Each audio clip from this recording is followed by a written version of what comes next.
Vidyasagar education class থেকে তোমাদের শুভেচ্ছা। এখন তোমাদের ক্লাস 8-এ গণিতের ক্লাস হবে। আজকে গণিতের ক্লাসে আমরা কোষে দেখি 1.1টা করব।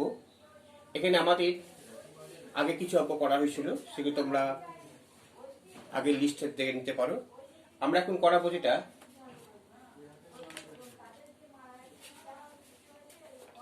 আটেরটা। দেখো পেজ নাম্বার 6 গণিত বইয়ের আটেরটা বলছে।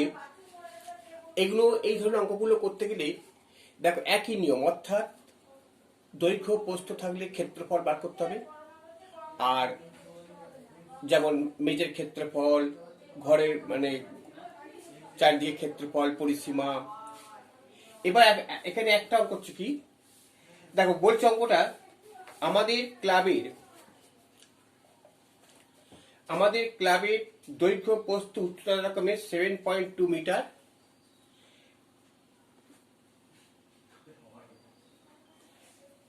এবং 7.2 মিটার দৈর্ঘ্য, প্রস্থ হচ্ছে 5.5 মিটার,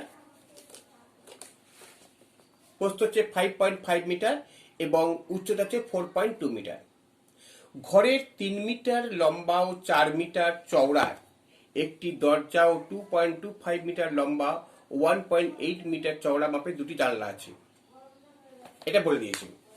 তাহলে আমাদের দেখতে পাচ্ছি দৈর্ঘ্য হচ্ছে, দেখো এটা তাহলে একটা ঘরের দেখতে পাচ্ছ, এর দৈর্ঘ্য হচ্ছে 7.2 মিটার, প্রস্থ হচ্ছে 5.5 মিটার, উচ্চতা হচ্ছে 4.2 মিটার, এটা দিয়ে দিয়েছে। এইবার বলছি যে এর মেঝে, অর্থাৎ এই যে ঘরটার মেঝে, এই মেঝের ক্ষেত্রফল বার করতে হবে। তাহলে মেঝের ক্ষেত্রফল আমরা কে বার করবো না, মেঝের ক্ষেত্রফল বার করতে গেলে দেখো আমরা এই যে ক্ষেত্রফল বার করবো, যদি বলে একটা ঘরে যদি কেউ মেঝে করতে যায়, হ্যাঁ, তখন যদি বলে যে আচ্ছা বলো তো এটা ইট কতগুলো লাগবে বা কেমন বালি সিমেন্ট সব লাগবে, তখন ওরা কি করে, মিস্ত্রিরা কি করে জানো তো, ওর দৈর্ঘ্য প্রস্থটা বার করে ফেলে, তাকে গুণ করে দেয়। গুণ করে দিলে সেরকম ভাবে একটা ইটের যে দৈর্ঘ্য সেরকম ভাবে ওরা সেই ক্ষেত্রফল দিয়ে ভাগ করে দিলে কতগুলো ইট লাগবে ওরা বলে দিতে পারে। ঠিক আছে, ঠিক তেমনি আমি করবো কি, যে প্রথমে মেজের ক্ষেত্রফল বার করছি কি, দেখো এ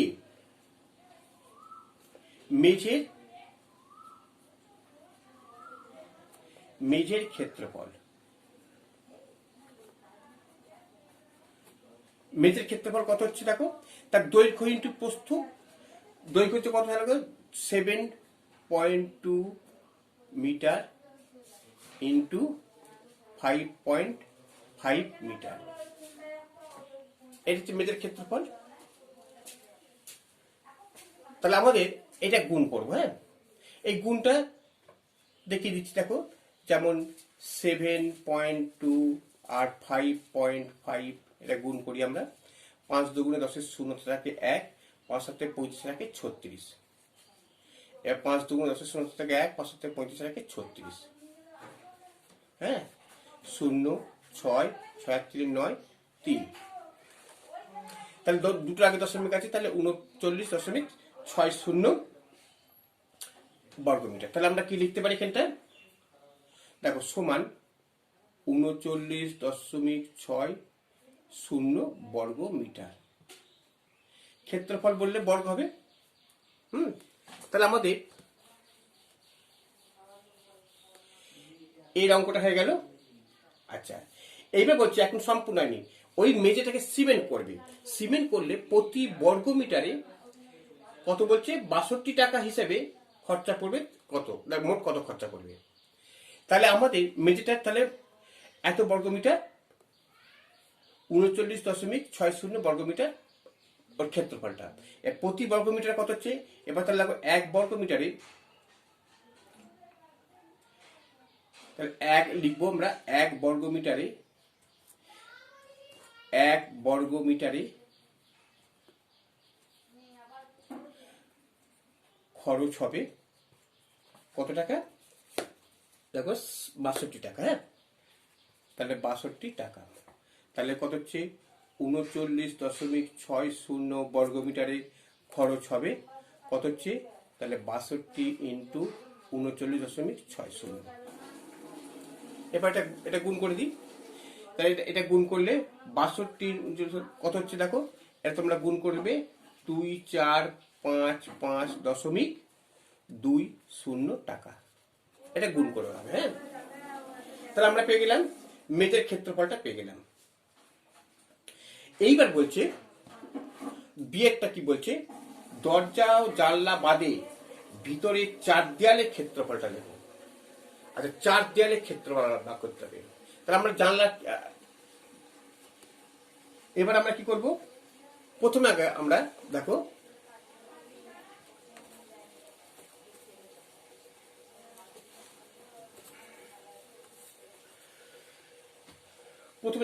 কি বলছে, একটি দরজা, আগে একটি দরজার ক্ষেত্রফল রাখো। হ্যাঁ, তাহলে একটি দরজার ক্ষেত্রফল, একটি দরজার ক্ষেত্রফল কত হচ্ছে, দেখো দরজার দিতে মাপ দিয়ে দিয়েছে, দেখো লম্বায় এত বলছে 3 মিটার লম্বা, এত 1.8 মিটার চওড়া, তাহলে কত হচ্ছে, একটি দরজার ক্ষেত্রফল দেখো লম্বা তারপরে 3 ইন্টু 1.8 বর্গমিটার, এটা পেলাম আমরা 3 ইন্টু 1. তাহলে কত হচ্ছে এটা, 3 8 54, 54 তো, তাহলে একটার আগে দশমিক আছে, হ্যাঁ, তাহলে এটা কত হচ্ছে, তাহলে 3 8 54, তাহলে 5.4 বর্গমিটার। আচ্ছা, এবার একটি দরজার ক্ষেত্রফল, এটা দরজা বেরিয়েছে। এবার একটি জানালার ক্ষেত্রফল, আচ্ছা এখানে কটা দরজা বলেছে, এখানে বলছে দেখো একটি দরজা, এবার একটি জানালার ক্ষেত্রফল, তাহলে একটি জানালার ক্ষেত্রফল, একটি জানালার ক্ষেত্রফল কত হবে, একটি জানালার ক্ষেত্রফল দেখো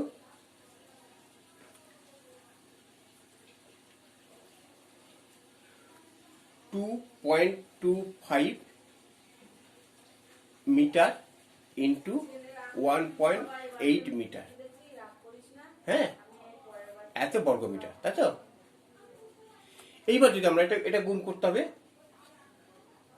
এটা গুণ করে কত হবে দেখো, গুণ করছি 2.25 আর 1.80, এটা এরকম গুণ করতে হবে, 5 0 0 2 0 0 2 0 0, 5 8 40 0 হাতে 4, 8 2 16 4 20, 0 থাকে 2, 8 2 16 2 18।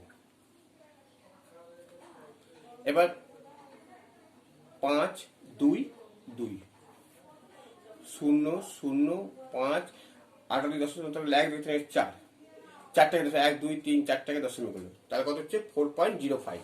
আমি এই সূত্র লিখলাম না, হ্যাঁ, তাহলে কত হচ্ছে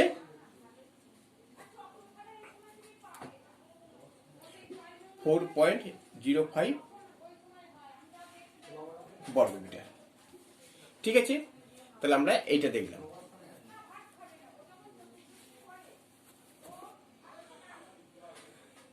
তাহলে একটি জানলা, তাহলে এখানে কটা জানলা বলেছি, দুটি জানলা, তাহলে অতএব দুটি জানলার ক্ষেত্রফল কত হবে,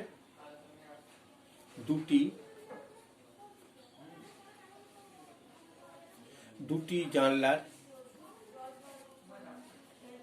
ক্ষেত্রফল কত হবে, তাহলে 4.05 ইন্টু 2, 4.05 ইন্টু 2, তাহলে এটা কত হবে, তাহলে 5 2 গুণে 16, তাহলে 1 তাহলে একটা বসে গেল, 2 গুণে 8, তাহলে 8.10, হ্যাঁ, এত বর্গমিটার।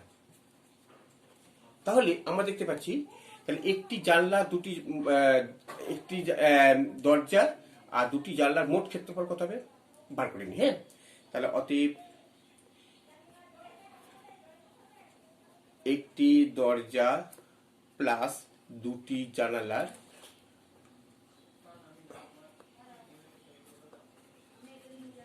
মোট ক্ষেত্রফল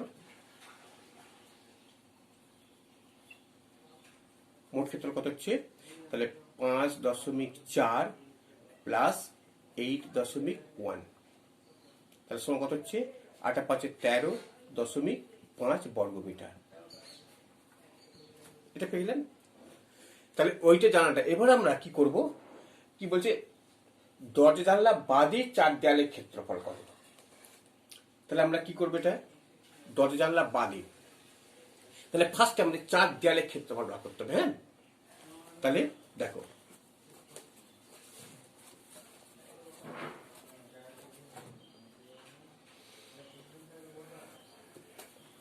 তাহলে প্রথমে দেখো ঘরের চার দেয়ালের ক্ষেত্রফল।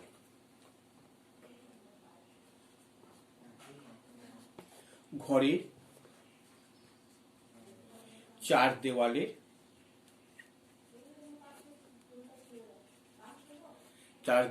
ক্ষেত্রফল। ঘরের চার দেওয়ালের ক্ষেত্র ফর্মুলা কি জানো তো, 2 × দৈর্ঘ্য প্লাস প্রস্থ ইন্টু উচ্চতা, এটা আমরা জানি। হ্যাঁ, তাহলে কত হচ্ছে দেখো 2, এবার দৈর্ঘ্য কত হচ্ছে দেখো, দৈর্ঘ্য হচ্ছে এখানে দেখো 7.2 প্লাস প্রস্থ কত হচ্ছে 5.5 ইন্টু উচ্চতা কত হচ্ছে, উচ্চতা হচ্ছে 4.2। এবার এটা ক্ষেত্রফল, হ্যাঁ, বর্গমিটার। তাহলে দেখো 2, এটা হচ্ছে 7 পয়েন্ট মানে 12.7, 2 × 12.7 ইন্টু 4.2 বর্গমিটার। দেখো, তাহলে আমরা দেখলাম এই যে যোগ করলাম 2 × 12.7, তার মানে এবার এটা গুণ করে দাও। এটা গুণ করলে কত হচ্ছে দেখো, তাহলে 12 × 2 = 24 পয়েন্ট। আচ্ছা, এটা দেখো প্রথমে এই দুটো গুণ করি। হ্যাঁ, তাহলে 12.7 আর 2 দিয়ে গুণ করি। হ্যাঁ, তাহলে ইন্টু 2, তাহলে কত 7 × 2 = 14, তাহলে 25, 5 × 2 = 25.4। হ্যাঁ, তাহলে এটা আমরা লিখছি 25.4 ইন্টু 4.2 এত বর্গমিটার।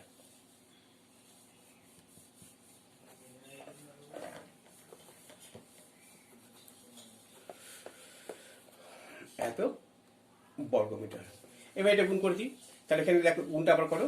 তাহলে 25.4 আর 4.2, 4 × 2 = 8, 5 × 2 = 7, তাহলে 1, 4 × 5। এবার 4 × 16, 6 × 1, 4 × 5 = 20, 21, 1 × 2, 4 × 2 = 8, 4 × 16, 1, 21, 1, 2, 2, 4 × 2 = 8, 10। তাহলে কত হচ্ছে 8, 6, 6, 1, 0।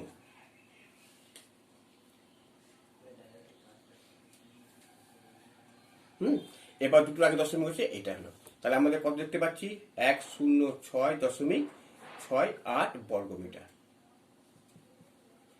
এটা চার দেয়ালের ক্ষেত্রফল পেলাম। হ্যাঁ, এইবার বলছি এই যে চার দেয়ালের যে ক্ষেত্রফল, তার থেকে মেজর এখানে কি বলছে যে দরজা জানলা বাদে চার দেয়ালের ক্ষেত্রফল কত হবে। তাহলে অতএব দরজা ও জানলা বাদে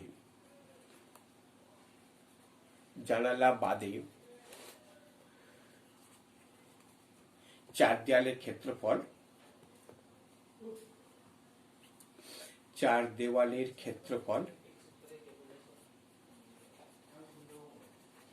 কত হবে না, আগে চার দেয়ালের ক্ষেত্রফল কত লিখতে, এটা তাহলে 106.68 বিযুক্ত, আর দরজা জানলা কত পেয়েছি মোট আমরা 13.5 পেয়েছি, 13.5 বর্গমিটার। এটা পেয়েছি জানলা দরজার ক্ষেত্রফল। তাহলে বিয়োগ করে দাও। তাহলে দেখো 106.68 আর 13.50, তাহলে 8, 5 × 1 = 6, 3 × 3 = 6, 9.93.18, তাহলে কত হচ্ছে 93.18 বর্গ মিটার। ঠিক আছে, তাহলে এইটা আমরা এ আর বি দেখালাম, মানে সব গুণ। এবার তোমরা নিজেরাই সব গুণ পারবে। এইটা ভালো করে অঙ্কটা বুঝবে। ঠিক আছে, আচ্ছা এবার আমরা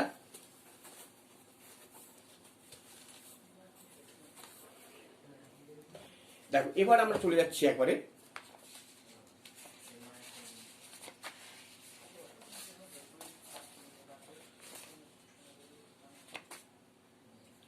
কোষে দেখি 1.2 চ্যাপ্টারটা। হ্যাঁ, দেখো কোষে দেখি 1.2। এখন এই কোষে দেখি 1.2 কেমন হবে দেখে না।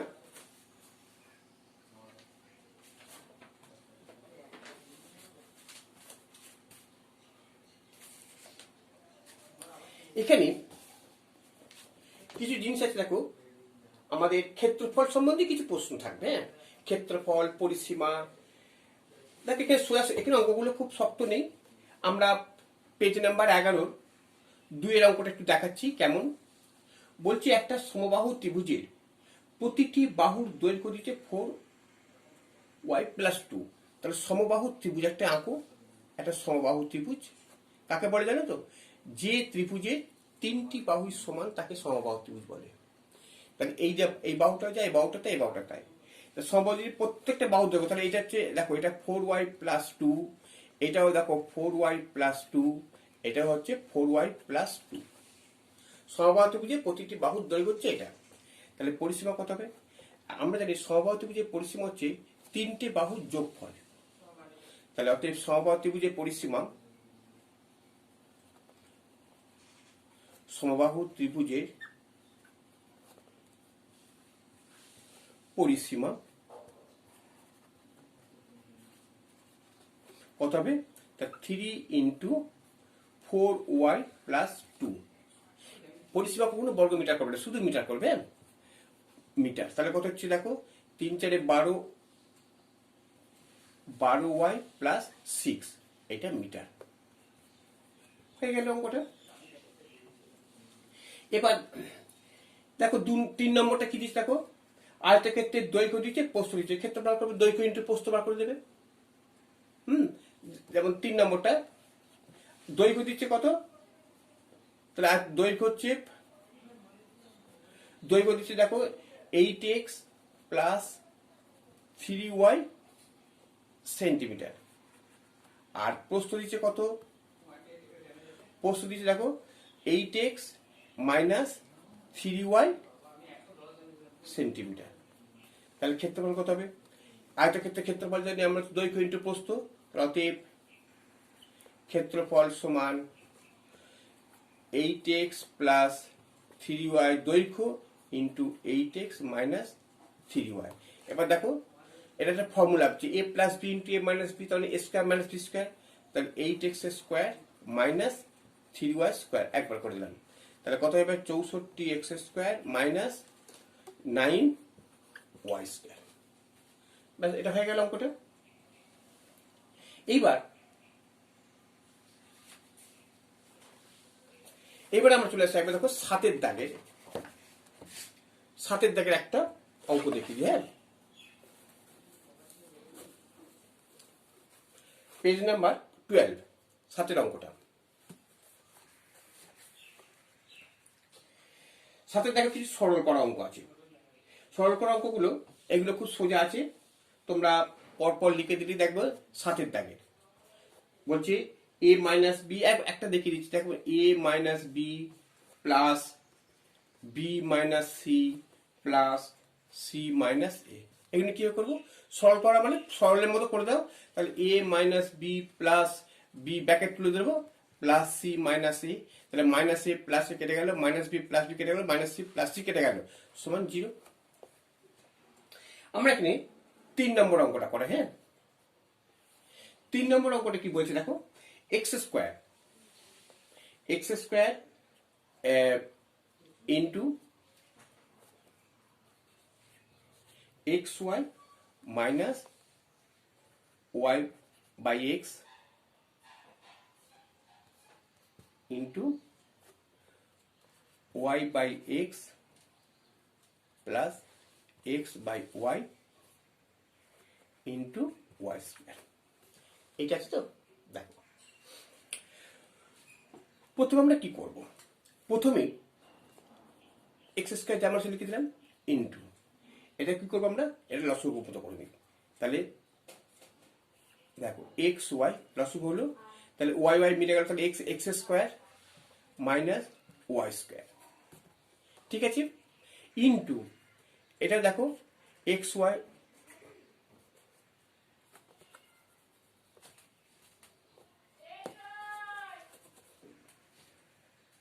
এটা দেখো এক্স লসগু হলো, তাহলে কত হবে y square plus x square, y square plus x square into y square. তাহলে এটা কি যাচ্ছে দেখো, আচ্ছা তাহলে এক্স স্কোয়ার আমরা যদি এরকম করি, এক্স স্কোয়ার ইন্টু একটা লাইন লিখি x square minus Y square, তোমাদের বোঝার সুবিধার জন্য বাই এক্স ওয়াই, এরকম লেখা আছে into y square plus x square by x y into y square.